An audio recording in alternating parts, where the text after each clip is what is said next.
Right now, on to the point.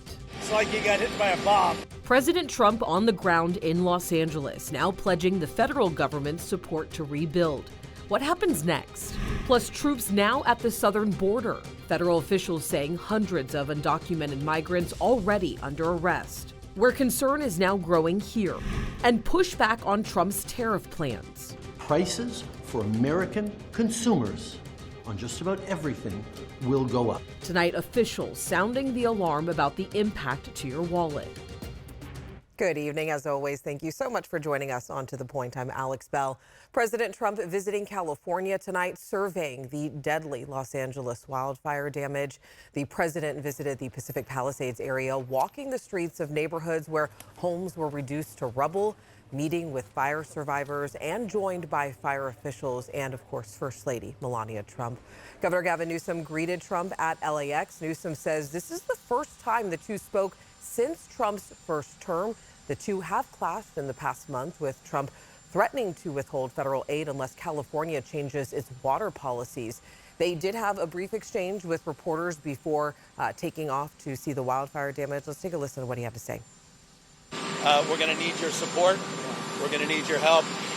You were there for us during COVID. I don't forget that. And I have all the expectations that we'll be able to work together to get this speedy recovery. We will. We're going to get it done. Tonight, Trump is pledging the support of the federal government, saying so in a roundtable with members of Congress. I want to go ahead and bring in ABC 10's Garshpal Sangha. He's been following the conversation tonight. Yeah, Alex, and the president has seen images of the devastation on television, but after his tour, he mentioned he was shocked by what he saw. President Donald Trump saying that the federal government is behind California 100% in helping rebuild these communities.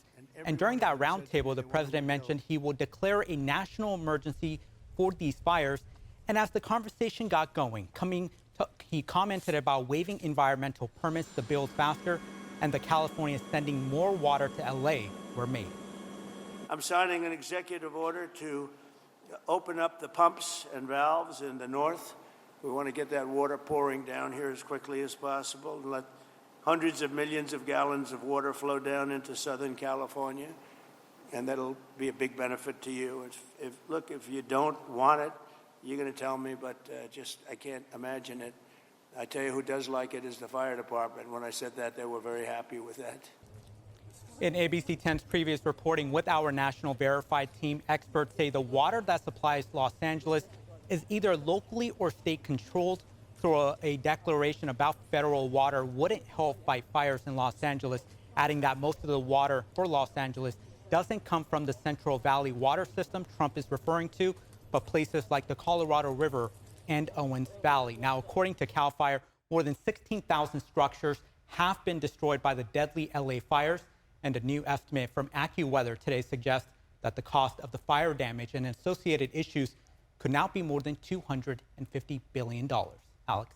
Garshpal, thank you so much. Before coming to California, President Donald Trump toured western North Carolina, where communities are still struggling from last September's Hurricane Helene. More than 230 people were killed across the 6 states impacted. Trump, who is a vocal critic of FEMA's response in North Carolina under the Biden administration, today he said he is considering getting rid of FEMA altogether. I'll also be signing an executive order to begin the process of fundamentally reforming and overhauling FEMA, or maybe getting rid of FEMA. I think, frankly, FEMA is not good. Trump has suggested that states should be in charge of managing catastrophes, suggesting limits to the federal government's role in responding to disasters.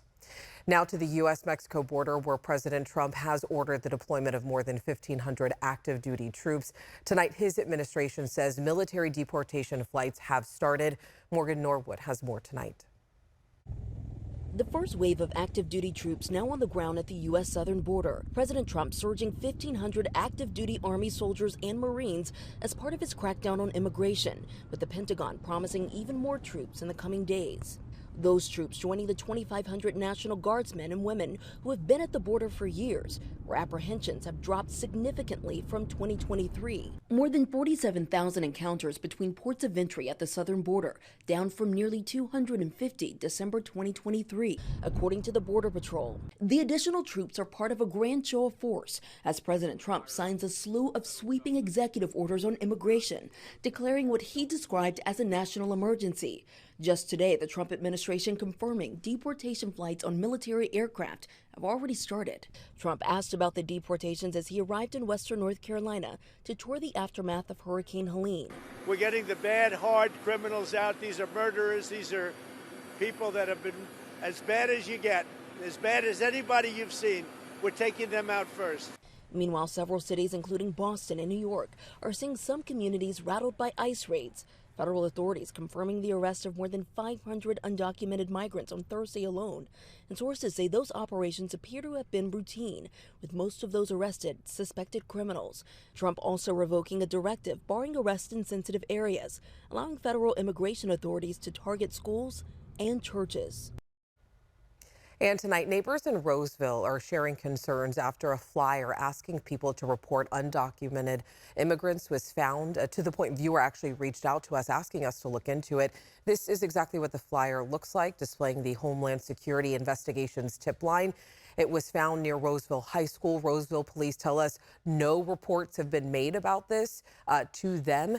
The city of Roseville sent us a statement saying, in part, the California Values Act prohibits local law enforcement from performing federal law enforcement duties like immigration enforcement. Tonight, the impacts of the Trump executive orders directing federal agencies to dismantle their diversity, equity, and inclusion initiatives are already feeling it locally. As ABC 10's Becca Habegger shows us, this affects everything from education to healthcare in our region. Diversity is not a worthy goal. Showing partiality to others on personal identity characteristics is not a worthy goal. On Thursday night in Roseville, a majority of members of the Dry Creek Joint Elementary School District Board of Trustees voted to remove the district's equity policy. Eliminating a DEI policy does not mean that we hate anybody. The vote mirrors actions at the federal level, coming 2 days after President Trump signed an executive order entitled Ending Illegal Discrimination and Restoring Merit-Based Opportunity, a crackdown on diversity, equity, and inclusion (DEI) initiatives in federal agencies. He also called for all federal DEI staff to be put on paid leave and eventually laid off. We will forge a society that is colorblind and merit-based. In the days since, federal agencies have started removing resources for underrepresented Americans from their websites. On Thursday night, the Federal Department of Education announced it had withdrawn its Equity Action Plan and removed or archived hundreds of guidance documents, reports, and training materials, saying those encouraged schools and institutions of higher education to promote or endorse harmful ideological programs.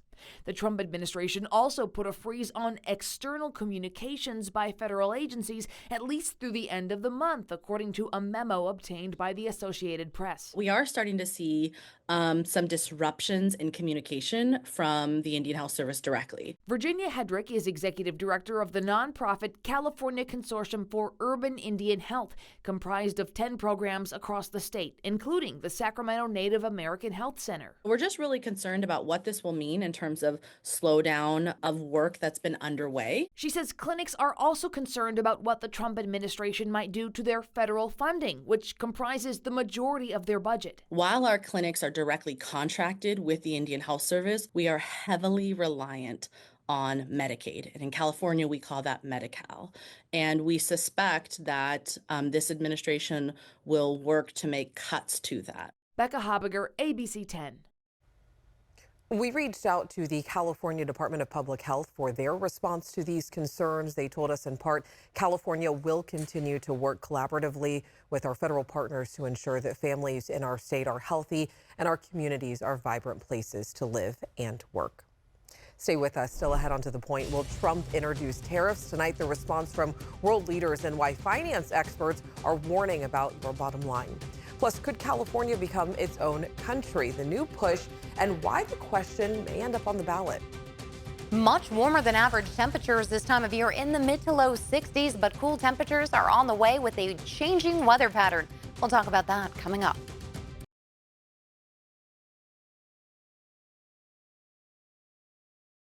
All right, let's get ready for our weekend weather. Bringing in meteorologist Carly Gomez with a look at your weather headlines. Yeah. Gusty winds. That's what it looks like. Really is. We're going to start to see breezier conditions tomorrow, and then a little gusty for our foothill spots as well as into the coastal range. But we'll see that wind advisory in effect tomorrow through Sunday morning. But Sierra winter weather is coming our way. Finally, we're getting some fresh powder. 1 to 3 inches possible with valley shower chances. Most of the valley shower chances, though, will be overnight, Saturday night into Sunday morning, and we're not looking at a lot. If we get any of that rain, it's primarily for our foothill friends. Wind advisory again till 10 a.m. on Sunday. Winter weather advisory, that's going to be in effect until Sunday 4 p.m. for areas of the Sierra and even as low as about 5,000 feet potentially. Our future wind gusts, again, are mostly centered to the west side of the valley and through our coastal range at 45 to 55 mile per hour wind gusts into our valley up to about 25 to maybe 30 mile per hour wind gusts. And then by Saturday afternoon into Sunday, we'll still be a little breezy throughout your weekend, just not quite as gusty in the valley or the foothills. Just really up top for the Sierra and again the coastal range. So that's where we're seeing some of the gustier conditions. Clouds are moving out overnight with cold temperatures in your early morning hours, a little frost out there. Then some of that snow begins to form for the Sierra closer to about 9 a.m. We'll start seeing it pick up there, then continues through our evening hours. And notice the rain's arriving for our foothills, getting heavy at times for areas of Calaveras County, Tuolumne County, all the way down from Modesto into the valley, wraps around the low, and we may see some spotty areas of showers into our early morning hours on Sunday. Otherwise, it's pretty much the extent of the showers. Again, we could see trace amounts, maybe about 1/10 of an inch, maybe 1/4 if we're lucky. Some spots not really getting as much as we anticipate. But as we look at our snowfall totals, we'll be seeing anywhere from maybe 1 to 3 inches of snow. Again, not a lot. Some of the real tippy top spots could get 4 inches. This isn't a lot of snow, but we're getting more of the heavier snow closer toward areas like Yosemite and a little further south. For us, though, unfortunately, it's just going to be a really light amount. The European model showing very similar numbers, 1 to maybe 3 inches of snowfall. Over the next few days, very similar temperatures day after day, upper 50s expected. We'll see about mid-30s overnight tonight, upper 30s Sunday, and then through next week, check this out, we're pretty much the same, upper 50s, but we have a few more raindrops in the forecast, so we could expect to see potential for more showers on the way. All right, thank you, Carly. Next on To the Point, Trump's proposed tariffs sparking pushback from world leaders. Tonight, how they could impact your wallet. Plus, can California become its own country? The new push and what could happen next.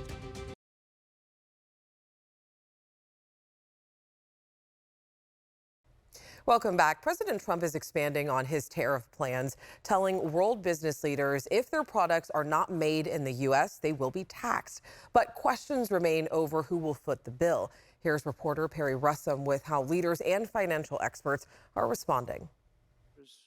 President Trump threatening blanket tariffs on products not made in the U.S. If you don't make your product in America, which is your prerogative, then very simply you will have to pay a tariff. Trump speaking remotely to business leaders from around the world, gathering at the World Economic Forum in Davos, Switzerland. My message to every business in the world is very simple. Come make your product in America, and we will give you among the lowest taxes of any nation on earth. Trump is threatening tariffs on America's top trading partners, Mexico and Canada. We're thinking in terms of 25% on Mexico and Canada because they're allowing vast numbers of people. Canada's a very bad abuser also. Vast numbers of people to come in and fentanyl to come in. Canadian Prime Minister Justin Trudeau says if Trump imposes tariffs on Canada, 2 things will happen. One, Canada will have a strong, robust response, because we don't want this, but we will respond if necessary. And 2, prices for American consumers on just about everything will go up. The premier of oil-rich Alberta, Canada warning Americans in some states could pay $1 per gallon more for gas if Trump puts tariffs on Canadian oil. Trump also demanding the Federal Reserve drop interest rates immediately. And likewise, they should be dropping all over the world. One financial expert with a warning. I think there's going to be a disconnect between what the president wants, which obviously is lower rates. He thinks that's going to grow the economy. And the flip side of that, if they lower rates too aggressively, inflation's going to come back really aggressively. Trump cannot just demand interest rates to drop and it happens. It's up to the Federal Reserve to determine when to raise and lower rates. Perry Russell, ABC News, Washington.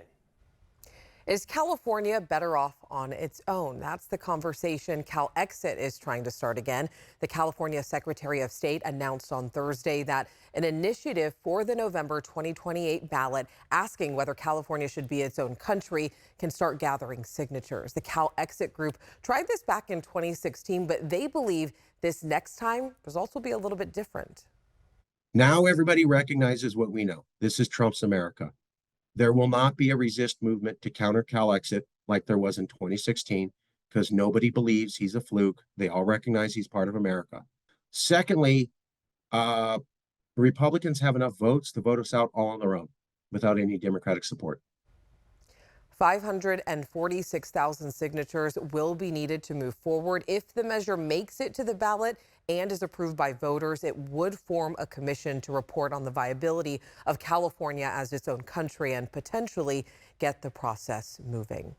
Now, on the ABC 10 Plus streaming app, I spoke to political analyst Steve Swat about the possibility, I'll get my words together here, possibility of a succession. He says on top of major concerns like social services and California building its own military, history proves that the actual process of succession is just not that easy. After the Civil War, there was a U.S. Supreme Court decision based on Texas's desire to secede that said a state cannot secede from the Union, flat out cannot. Now that can always be changed. You have a Supreme Court now that is not always faithful to precedent, even though they've said they are, and so they could certainly change that. But as it stands right now, if California really does want to secede, it would have to get 2/3 vote in the House of Representatives, 2/3 vote in the U.S. Senate, and 3/4 of the legislatures would have to say yes. I spoke to Steve about President Trump's first days of his second term and what many new orders could mean for us here in California. We talked about the LA wildfires, immigration, tariffs, and much, much more. You can find our 30-minute conversation on the ABC 10 Plus TV app. All you have to do is just look for Trump's first week on the home screen, and that's again on the ABC 10 Plus TV streaming app. It's time for another trip on the back roads. Tonight, John Bartel takes us on a spiritual retreat in Lake County to see the Great Swan Peace Cathedral.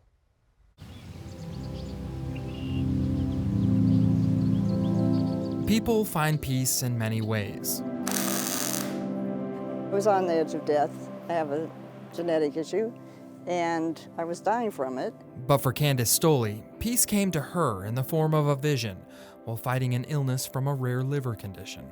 This is what I saw. I saw a forest of spires shooting up in the vision, so that's what I did. Hiding in the hills of Lake County's Morgan Valley is the Great Swan Peace Cathedral. This is a non-sectarian temple. I've had a master, but I think everyone is spiritual. Everyone has their own relationship with the divine, and I want to serve that. Candace is an artist, and with the help of her late husband, Lawrence Stoley, they slowly started building a spiritual artist haven back in 1979. Here, many of the sculptures and structures are made from natural materials like mud, straw, and a lot of recycled metal. Where do you get a lot of your recycled metal? I get it anywhere I can, but yeah, and I have quite a pile. You should see it. It wasn't until 2014 that Candace got her vision for the Great Swan Cathedral. It's also when she picked up a welder and started fabricating large metal art for the project. I know it's not polite to ask a lady their age, but how? I don't mind. I'm 78. 78, and you're still doing this? Oh yeah, I love it. I hope to be doing it many more years. Not many 78-year-olds I know are still welding and moving heavy metal. I'm in great shape. I can go. I mean, I do lots of exercise, run around like this, dancing at night. Yeah. Candace's youthful and peaceful personality really reflects in her work. The ornate metal art seems to spread throughout the property like a never-ending labyrinth. When to you will it be finished? Or will when it I be? die? Or I don't know. What I would really like is to have more people that are creative, creating something that attracts people from all over the world so they can have this inspiration. Candace hopes when visitors book a tour of the property, they feel the power of this place. And if they open up their minds, they might just take home a new kind of peace that they can share with others. That's what people get. They'll get a taste of something higher. If they're available to it, they'll get it. From the Great Swan Peace Cathedral in Lake County, I'm John Bartel. Hope to see you on the back roads. To watch all of John's stories, visit abc10.com/backroads. We can also send a map straight to your phone to help you plan your next road trip adventure. Just text backroads to 916-321-3310. Stay with us. We're back after this break.